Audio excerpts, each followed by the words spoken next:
Hello les amis, je vais faire une analyse de l'action Nintendo et en fin de vidéo je verrai à quel prix je suis prêt à acheter l'action grâce au discounted cash flow.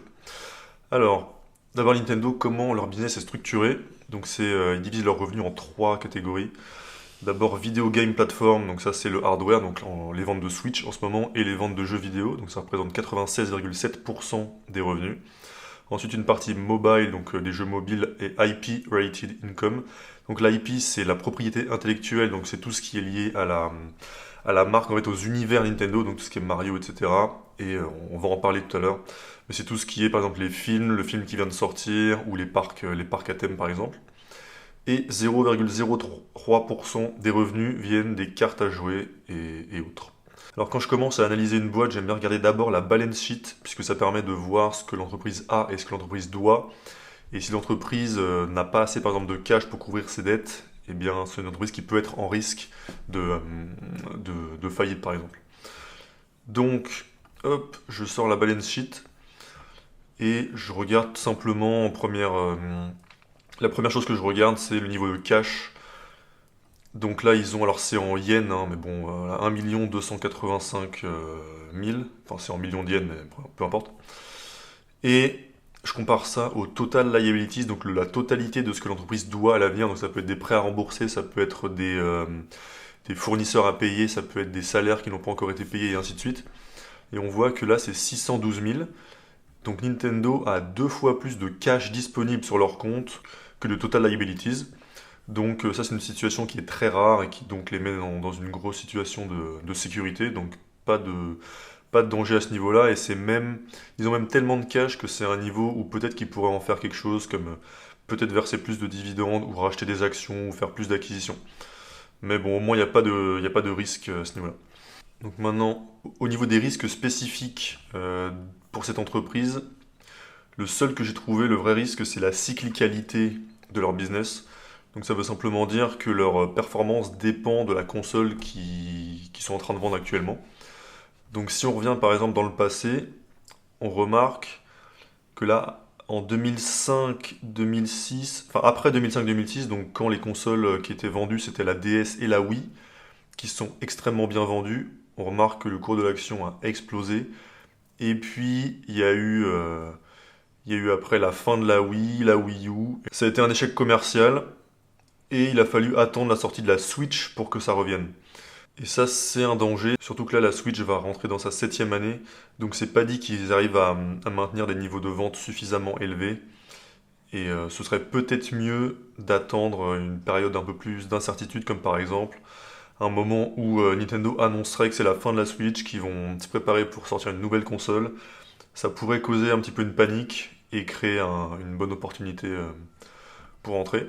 Et si on regarde le chiffre d'affaires de l'entreprise, alors j'ai pas trouvé de données avant 2008, mais on voit qu'il était très élevé jusqu'à 2009, et puis ça a été une dégringolade jusqu'à la sortie de la Switch où ça a pu remonter. Donc après avoir regardé les risques spécifiques, je regarde si l'entreprise a un moat. Donc un moat c'est un rempart concurrentiel, et il en existe plusieurs types. Donc il y a la marque, par exemple voilà, Apple, c'est une marque qui est dans la tête des gens, Nike, Disney, tout ça, ils ont créé des univers. Il y a tout ce qui est les coûts de transfert, donc par exemple Microsoft, c'est super chiant pour les entreprises de passer chez un concurrent. Il y a l'effet réseau, par exemple Facebook, donc la plateforme gagne en valeur au fur et à mesure qu'elle gagne des utilisateurs, et ainsi de suite. Et pour Nintendo, bon, leur mot paraît évident, c'est la marque, donc les univers qu'ils ont créés. En fait, c'est un mot très similaire à celui de Disney. Et depuis quelques années, ils se concentrent sur développer cet avantage compétitif en dehors des jeux vidéo, avec notamment les films. D'ailleurs, le premier film Super Mario vient de sortir. Donc là, j'ai sorti un article qui nous parle de la performance du film depuis sa sortie. Et ils nous disent que c'est le plus gros succès pour un premier week-end pour un film d'animation de toute l'histoire, apparemment, devant La Reine des Neiges 2. Et c'est aussi le plus gros succès de l'année 2023. Et j'ai aussi vu que sur Allociné, le film était noté genre 4,2, donc les gens ont aimé, donc c'est bon signe. Et un analyste nous dit que la part de revenus que ça pourrait générer pour Nintendo serait 1 milliard de dollars. Sachant que c'est une boîte qui fait actuellement 12 milliards, c'est pas du tout négligeable. Donc à voir si son chiffre sera exact. Sachant qu'apparemment ils prévoient de faire une suite et qu'ils vont sûrement pas s'arrêter à l'univers Mario. Je pense que c'est une très bonne chose pour le futur. Et puis ils ont pas que les films, ils ont aussi commencé à ouvrir des parcs d'attractions. Donc il y en a un qui est déjà sorti à Osaka, il y en a un qui est à Hollywood, et d'ici 2025, il y en aura un à Orlando et un à Singapour. Alors ils n'ont pas encore révélé le split de revenus entre Universal et Nintendo, mais vu que c'est Universal qui met tout le cash et que Nintendo apporte justement son IP, sa propriété intellectuelle, pour Nintendo, même s'ils prennent peut-être qu'une minorité des revenus, ce sera au moins quasiment que de la marge, donc quasiment que du bénéfice, donc c'est positif. Et il y a aussi des boutiques Nintendo à Tokyo et à Osaka.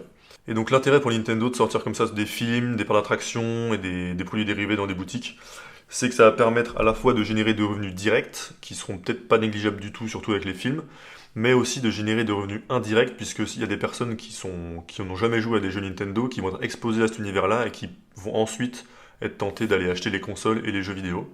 Donc il y a ça, et puis surtout l'intérêt d'avoir créé des univers aussi forts comme celui de Mario, celui de Zelda, celui de, je sais pas, Kirby et d'autres, sachant qu'ils ont en plus 32% de The Pokémon Company, et sachant que Pokémon c'est la licence qui a généré le plus d'argent de toute l'histoire, devant Mickey, devant Harry Potter, devant tout ça. C'est que dans la tête des gens, ça crée des souvenirs qui peuvent se transmettre de génération en génération.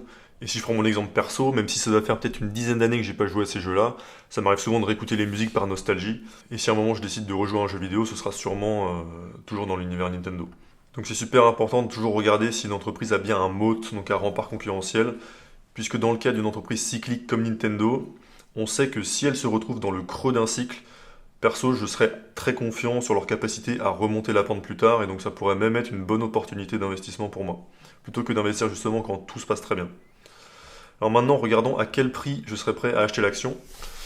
Alors il faut estimer d'abord la croissance moyenne sur les 10 prochaines années, ensuite le multiple de valorisation dans 10 ans, ensuite la marge du free cash flow, et ça va nous donner à quel prix acheter l'action pour faire par exemple aussi bien qu'un ETF ou pour faire mieux. Donc pour la croissance, il faut prendre en compte le fait que ce ne soit pas une entreprise qui a une croissance linéaire puisque ça dépend de la console du moment.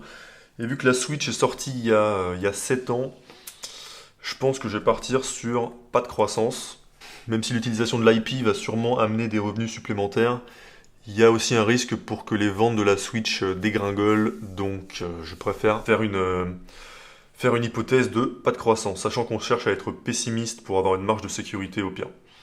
Ensuite, le multiple de valorisation dans 15 ans, je vais mettre 15. Et la marge du free cash flow, je vais mettre 17% puisqu'ils se concentrent de plus en plus sur les ventes de jeux vidéo dématérialisées, donc avec des marges plus élevées. Et aussi grâce aux futurs revenus de leur propriété intellectuelle qui devraient augmenter. Mais c'est en même temps pas trop optimiste. Alors si on achète un ETF S&P 500 ou un ETF World, on va faire en moyenne à long terme 10% par an. Et là, si on achète l'action Nintendo à 3900 yens, d'ailleurs, j'ai mis dollars, mais c'est des yens, à 3900 yens, ça va nous donner les 10% par an si ces hypothèses-là se révèlent être vraies. Et actuellement, l'action est à 5520 yens, donc il faudrait attendre qu'elle baisse encore de 1700 yens. Mais on n'a pas d'intérêt à faire du stock picking si c'est pour avoir juste la performance d'un ETF, donc je regarde plutôt autour des 13-14%. Et dans ce cas-là, avec mes estimations, il faudrait acheter l'action plutôt à 3300 yens. Donc c'est une action que je vais garder sur ma watchlist parce que je trouve qu'elle a un très bon moat et une situation financière assez safe.